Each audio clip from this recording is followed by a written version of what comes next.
What if you could have a career where the opportunities are as vast as our nation, where it's not about mission statements, but a shared mission? At U.S. Customs and Border Protection, we go beyond to protect more than borders. From ship to shore, air to ground, cities to local communities, CBP agents and officers are keeping people safe. Join U.S. Customs and Border Protection and go beyond for something far greater than yourself. Learn more at cbp.gov/careers. Hi, this is Scott. If you're a fan of the ancient world, please help us get the word out. Like us on Facebook, follow us on Twitter, and rate the series on iTunes. Thanks again for listening.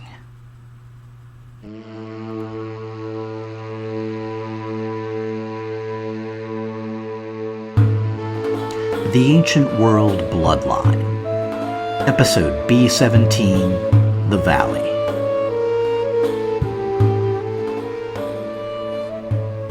The Parthian invasion of Rome went off as planned. 3,000 horsemen rode unchallenged through the city gates, led by a constellation of eastern nobles. In the vanguard rode the striking figure of Tiridates, brother of both King Vologases of Parthia and King Pacorus of Media Atropatene. Described by Cassius Dio as a young and handsome prince in the prime of his life, Tiridates entered the city in a Roman chariot, a gift from his host, the Emperor Nero.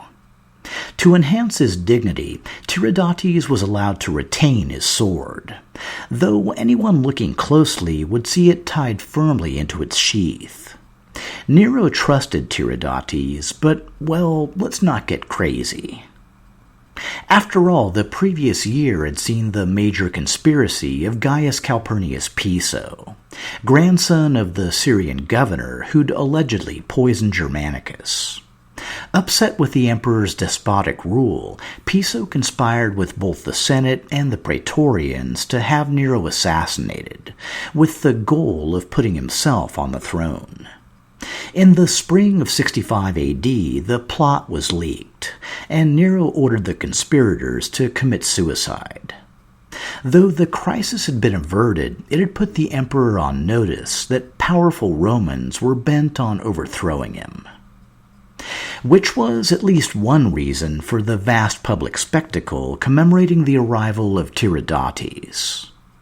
The prince had made a leisurely affair of the journey from Parthia to Rome. Riding on horseback across Thrace, Illyria, and northeastern Italy, accompanied by his wife, children, and other family members. In preparation, the capital had been festooned with flags, flowers, and burning torches, and all the major monuments were illuminated at night. Of course, the centerpiece of Nero's Rome was still under construction. The massive golden palace covering the Palatine, Esquiline, and Celian hills. Built of brick and concrete overlaid with gold leaf, the palace held some 300 rooms, each covered in brilliant white marble or elaborate frescoes. Also under construction was a huge bronze statue of the emperor, some 30 meters high, made by the Greek sculptor Zenodorus. The Emperor Vespasian would later add a sun-ray crown and dedicate the statue to the Roman sun god Sol. In 128 AD, Hadrian had the Colossus moved to a new spot near the Flavian Amphitheater, effectively giving the Colosseum its name. Tiridates' coronation was held in the Forum the day after his arrival. The 28-year-old Nero arrived in full triumphal regalia, accompanied by a large group of Roman dignitaries and soldiers, and took his seat on the imperial throne. Tiridates then approached him between two lines of legionaries. At the foot of the dais, Tiridates knelt down with his hands clutched to his breast. The huge crowd exploded into cheers and applause, and Tiridates waited for silence to speak.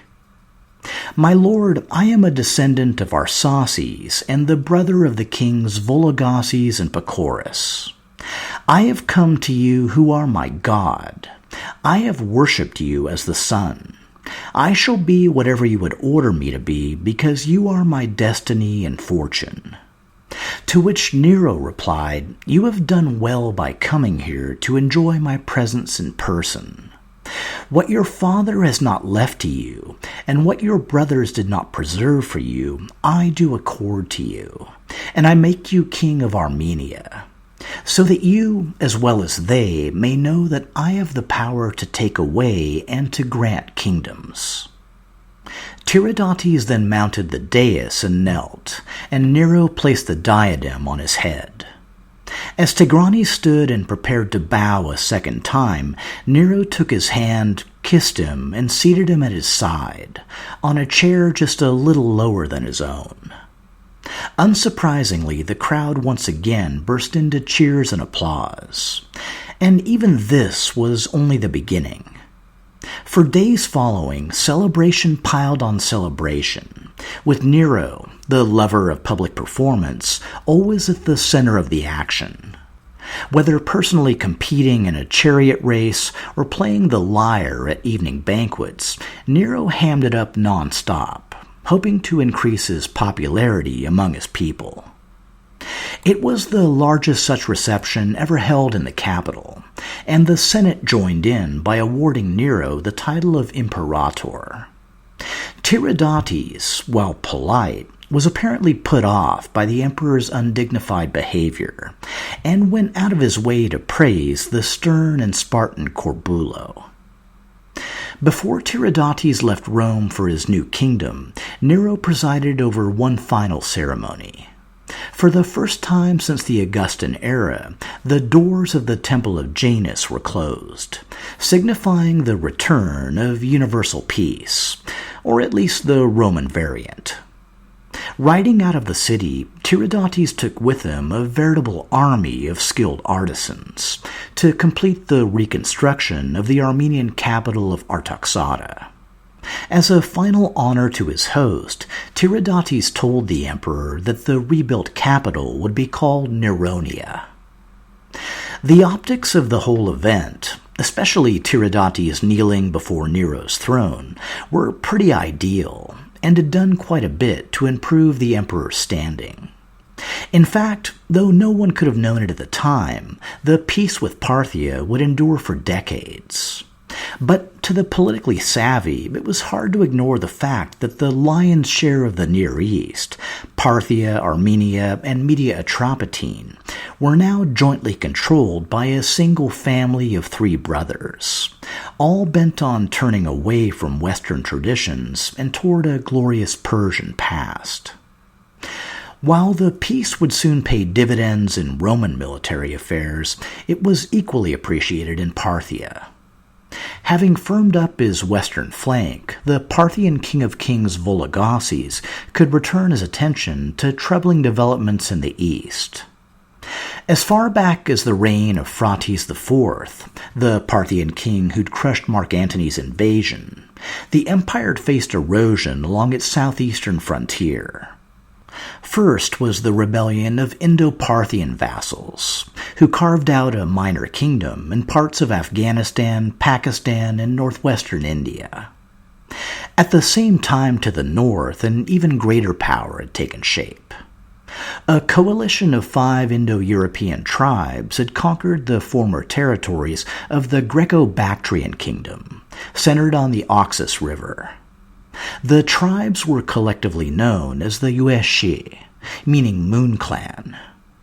Over the past 2 decades, the tribes had expanded south to conquer the breakaway Indo-Parthian kingdom, thereby making themselves into a major Central Asian power. The budding empire took its name from the main Yueshi tribe, the Guishuang, and was known to the west as the Kushan Empire. The new empire was an amalgam of Eastern and Western traditions. The first Kushan emperor, Kujula Kadphises, minted coins with both Hellenistic and Buddhist themes. One showed Heracles on one side, while proclaiming Kujula a follower of the Dharma on the other. For their script, the Kushans adopted a local variant of Greek, with a new letter to represent the SH sound in Kushan. In religion, the Kushans were mainly Zoroastrian, but also included Greek, Buddhist, and Hindu elements. Their coins feature no fewer than 30 different gods, a melding of the pantheons of Iran, Greece, and India. Apart from their role as a cultural blender, the Kushans derived great wealth from the Silk Road, where Chinese silk was traded for a variety of Western goods. As a byproduct, they'd also facilitate the introduction of Buddhism from India to China. The growing power of the Kushan Empire was closely monitored by Vologases. While the Parthian Empire had never been stronger, Vologases also knew that two of his ancestors, the Parthian kings Phraates II and Artabanus II, had both died fighting the Yue Shi nearly 200 years before. But this being 66 AD, let's stop ignoring the elephant in the room. Everyone in the region was painfully aware that the situation in Judea was spiraling out of control. In Emesa, Sohaemus and Drusilla kept tabs on affairs through a royal relative named Noaris. Their kinsman was highly placed in the court of King Herod Agrippa II, and his reports gave them little reason for optimism. Like his predecessor, Felix had finally lost his job over widespread regional unrest, in his case between Syrians and Jews. His replacement, Porcius Festus, arrived in 59 AD and was greeted by a fresh wave of Sicarii attacks. Of course, to a hammer, every problem looks like a nail, and Festus responded to the violence with overwhelming military force. Unfortunately, this tactic only worked when the zealots gathered in groups, usually under the spell of some false prophet, so the practical effect was minimal. And then, in 61 AD, Festus died. His replacement, Lucius Albinus, didn't even make it to Judea before being forced to deal with a major situation. In the brief power vacuum between procurators, the new Jewish high priest had summoned a group of judges and had James, the brother of Jesus, stoned to death. The high priest in question, another son of Ananus, this time named Ananus, had condemned the Christian patriarch for breaking Jewish law. But of course, James the Just had been universally respected, and the backlash by Jerusalem's Jews was immediate and intense. Both Albinus, still in Egypt, and Agrippa up in his tetrarchy quickly agreed that Ananus had to go, and replaced him with another man named Jesus, son of Damnaeus. Albinus wasn't any more of an outside-the-box thinker than Felix or Festus, and military repression continued to be the order of the day. The Sicarii, on the other hand, were masters of innovation, and they soon tried the new tactic of kidnapping one of Ananus's sons, Eleazar, and offering to exchange him for 10 Sicarii prisoners. Now, in a vacuum, there's no way Albinus would have gone for the deal. But it just so happened that Ananus, the power broker of the high priest clan, had already bribed his way into Albinus's good graces. To save his son's life, Ananus convinced the procurator to make the deal. What happened next? You can probably guess. Since the trial run had been so successful, the Sicarii began serial kidnappings of Ananus's family members and servants. Before long, they had most of their compatriots back out on the streets. This, to put it mildly, was not a promising development. It also didn't help that, while the common people were suffering and starving, King Herod Agrippa II decided to supersize his palace at Caesarea Philippi and rename it Neronlas in honor of the emperor. In the process, he also raided his entire tetrarchy for artistic treasures to adorn his capital. Even as new monuments were being erected, civic order was breaking down. In Jerusalem, there were street fights between gangs supporting rival high priests and nobles with royal ties committing crimes with near impunity. And then, well, things got worse. Learning he was about to be replaced as procurator, Albinus decided to empty out the prisons, killing those he believed worthy of death, but freeing everyone else. Unsurprisingly, this did not make for a safer and more harmonious Judea. And I'm sure it was around this time that someone somewhere said, well, at least it can't get much worse. And then, right on cue, Gessius Florus arrived. To quote the historian Josephus, this Florus was so wicked and so violent in the use of his authority that the Jews took Albinus to have been their benefactor. And again, it was this Florus who necessitated us to take up arms against the Romans, since we thought it better to be destroyed all at once rather than little by little. Florus was apparently a real piece of work. Under his rule, Judea basically descended into a state of criminal anarchy, with many Jews fleeing the region in search of safer lives abroad. As just one example, Florus sent legionaries to break into the treasury of the Jewish temple and steal 17 talents for a fictitious Roman tax. When the locals complained, he sent horsemen into the upper city with orders to plunder and slaughter at will. At the same time, in Caesarea, another ethnic conflict erupted, this time between Jews and Greeks, with Florus clearly taking the Greek side. As the theft and murder escalated, dueling letters raced to Antioch, competing for the eyes of the Syrian governor Cestius Gallus. Gallus had succeeded Corbulo to the post in 63 AD, and it's not clear whether Corbulo still retained overall Eastern Imperium or had been reassigned by Nero. He was still alive. The whole forced suicide thing was still a bit down the road. Either way, it was Gallus who had to sort through the mixed messages. The letters from Florus blamed the Jews for ongoing violence, while those from Jewish leaders laid the blame squarely on Florus. In the end, Gallus dispatched a military tribune to Jerusalem, with orders to ferret out the truth. When the tribune arrived, he was welcomed by Jewish leaders, who stressed that their quarrel was with Florus, not with Rome. To prove their point, they invited him to walk the city without bodyguards, and see for himself both the people's suffering and their peaceful nature. The tactic worked, and after completing his tour, the tribune commended the Jews for their ongoing fidelity. Encouraged by the interaction, the Jews petitioned Agrippa to send emissaries to Rome and beg for the recall of Florus. As both a king and intimate of the imperial court, Agrippa knew that such a move could easily rebound. But he also knew he couldn't just ignore the people's suffering. So instead, he gathered the citizens of Jerusalem together and gave them the speech of a lifetime. The full text may have been accurately recorded or been paraphrased and elaborated on by Josephus.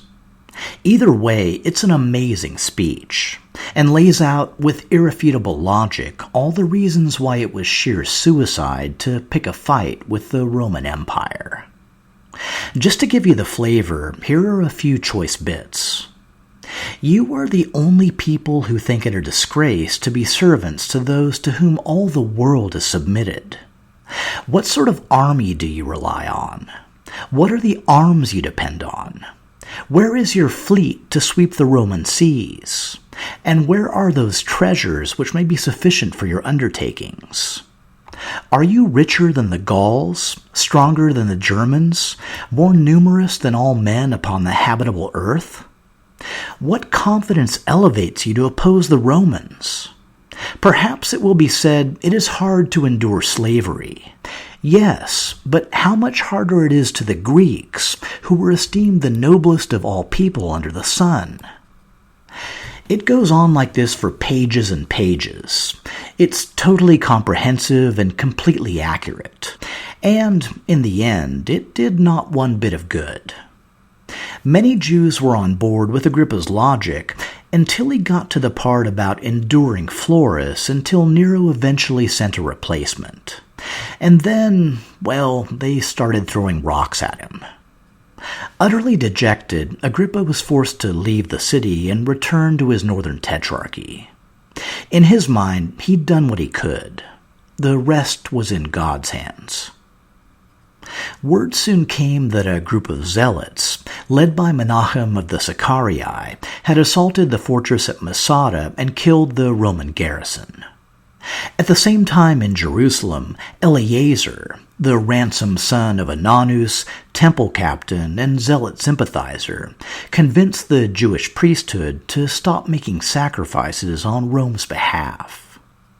Alarmed at these developments, the leading citizens of Jerusalem requested soldiers from both Florus and Agrippa to suppress the growing revolt. Florus was delighted at the prospect of open warfare and ignored the request, but Agrippa sent 3,000 horsemen to Jerusalem under his general Philip and master of horse Darius. Bolstered by Agrippa's forces, Jewish leaders seized the upper city, while the lower city and temple fell under zealot control. For a week, the two sides skirmished without any real engagements. But on the 8th day, a large force of Sicarii and zealots, led by Eleazar, overpowered Agrippa's soldiers and took the upper city. In victory, they set fire to the noble houses and, more critically, to the debt records of the poor. A few of Agrippa's soldiers managed to barricade themselves in the upper palace, but the main holdout was the Roman garrison stationed in the Antonia fortress, adjacent to the temple. When it was taken 2 days later, all the legionaries inside were slaughtered. The Sicarii leader Menachem then entered the city and proclaimed himself both king of the Jews and leader of the rebellion. While zealot forces maintained a siege of the upper palace, Menachem briefly returned to Masada, breaking open the armory and distributing weapons to both the Sicarii and other zealot bands.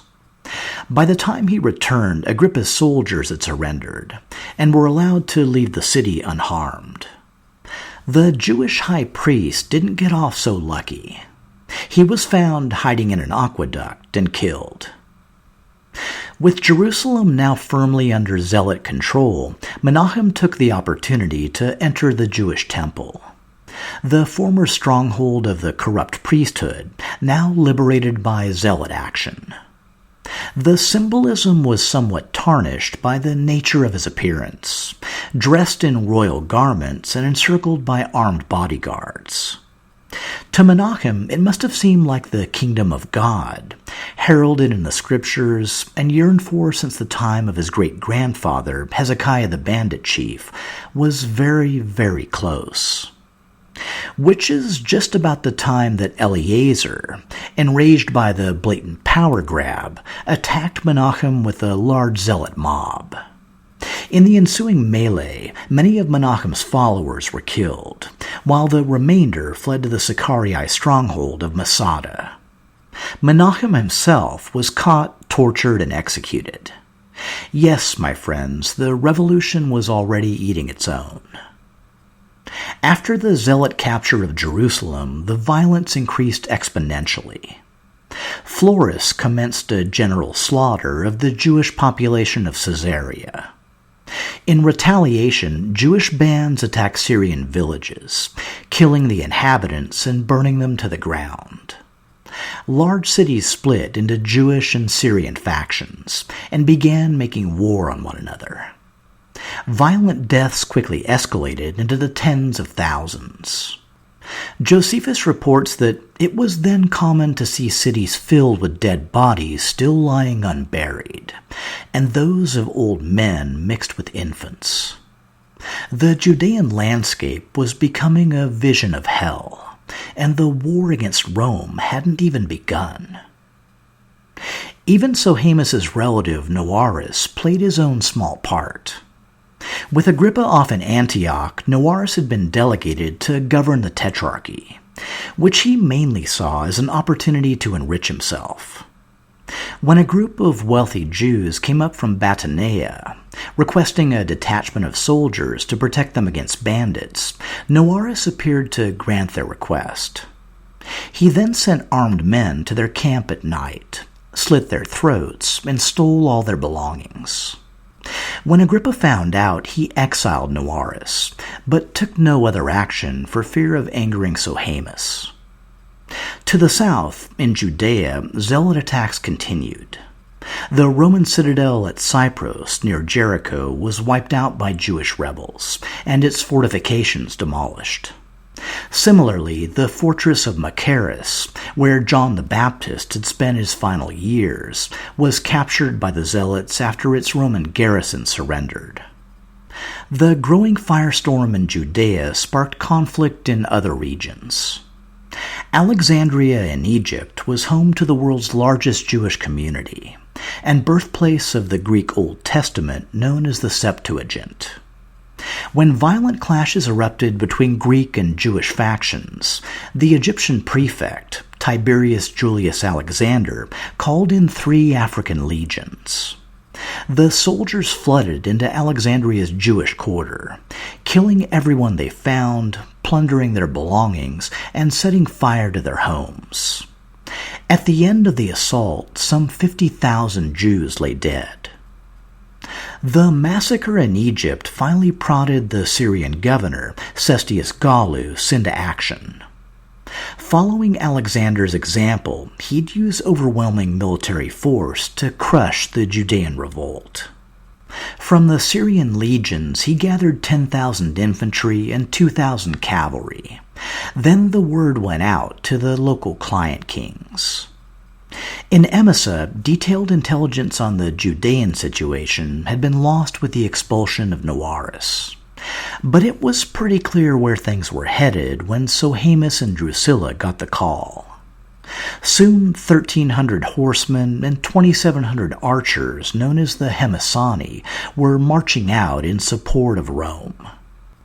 To the north, King Antiochus of Commagene sent 2,000 cavalry, 3,000 infantry, and an equal number of archers. The last major contingent came from King Herod Agrippa II, 3,000 infantry and 1,000 horsemen dispatched from his northern tetrarchy. Unlike the other client kings, Agrippa led his own forces. Whether to show loyalty to Rome or mitigate violence against the Jews is unknown. Gallus rallied his forces, now 30,000 strong, at the coastal city of Ptolemais in southern Syria, now Acre in modern Israel. When they crossed the border into Galilee, the real war between Rome and Judea had begun.